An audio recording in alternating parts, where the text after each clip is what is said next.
Продолжая тему, что вы планируете превратить Атырау во второй Дубай. То есть вы работаете над этой задачей именно в плане оснащения производственным потенциалом, да, чтобы здесь был какой-то промышленный центр.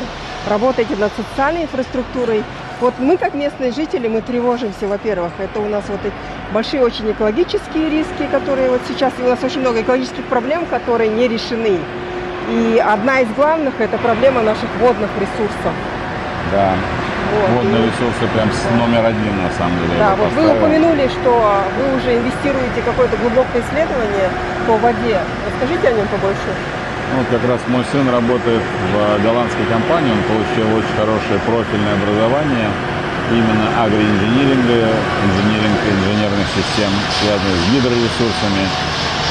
Вот, и сейчас его компании мы поручили исследования для того, чтобы определить, какие воды, где у нас, насколько они опасны для человечества, для человека, что можно использовать, откуда вообще происхождение у нас воды и какие перспективы. Пока общие цифры говорят о очень плохом, тяжелом положении, то есть самое плохое положение в Центральной Азии – это Мангистау.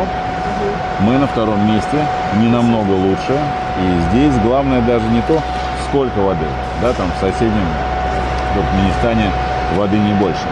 А вопрос, сколько воды на одного человека, населяющего эту территорию. И вот у нас сейчас очень рвется баланс в Атырауской области, сильно не хватает воды на то население, которое есть, а планируется, что оно будет расти. Я очень хочу, чтобы оно очень много росло. Поэтому первые срочные меры, которые такого глобального порядка, которые должны быть приняты для устойчивого развития, мы очень плохо обращаемся с дождевой водой. Пресная вода, которая падает, она падает на нашу землю, тут же смешивается с солью, она тут же становится водой уже ни к чему особенно непригодной. Уровни грунтовых вод очень высокие, мы знаем, как все атырауцы, что очень высокий уровень вод. Но это отравленная вода. Если бы это была хорошая пресная вода, мы бы уже давным-давно здесь был бы город-сад по тому количеству воды, которое у нас есть.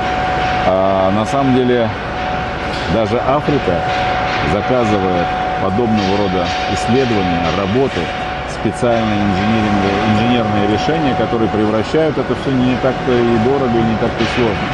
И мы подготавливаем эту программу, мы ее презентуем в ближайшее время по окончании исследований. Там, в принципе, мы оплатили исследование, которое будет длиться 9 месяцев. Вот оно началось где-то месяц назад.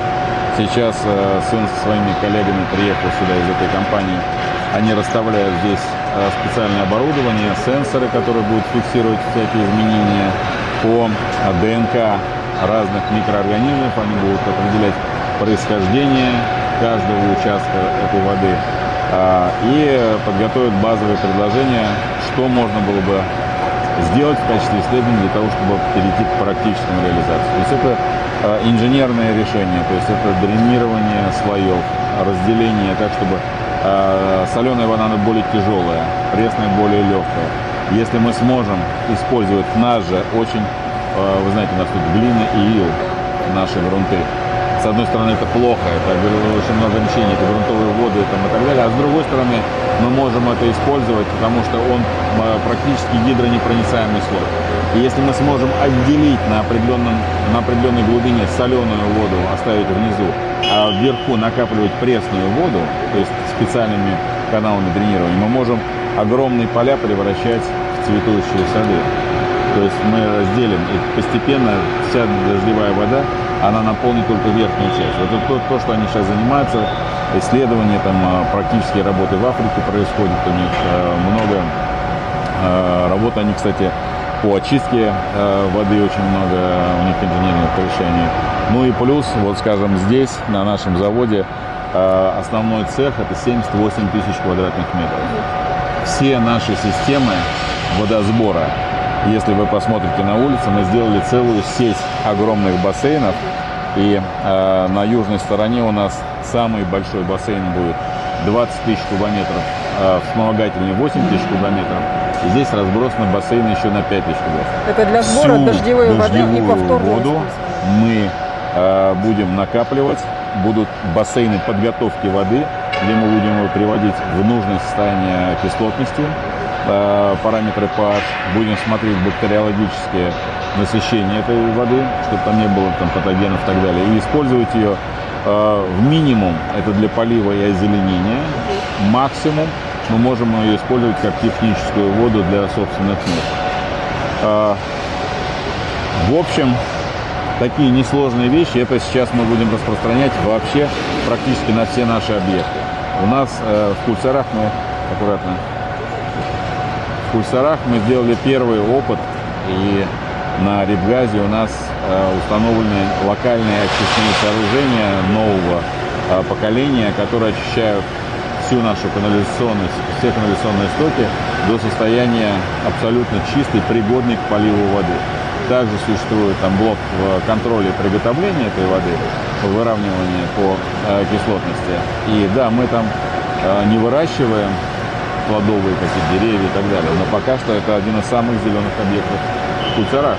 То есть на нашем рипе массовое озеленение, мы разгружаем канализационные системы и, соответственно, там, очистные системы города, и при этом мы делаем win-win. Ничего такого сложного нет.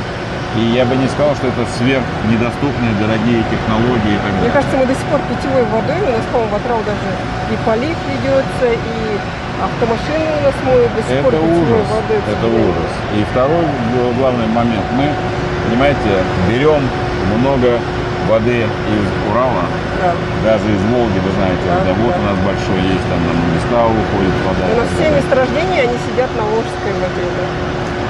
Более того, у них совершенно безумно огромный расход воды. Просто они не платят, считается, что вода это бесплатный ресурс, это должен быть очень высокоплатный ресурс. И вот тогда мы начнем, и уже появится экономический стимул, экономический смысл рециркуляции воды. И постоянно там очистки, использование, вторичное использование и так далее. А у нас сейчас мы сделали первое на Мохамбете, на нашем ППК Мохамбет. Там процедуры гидроиспытаний,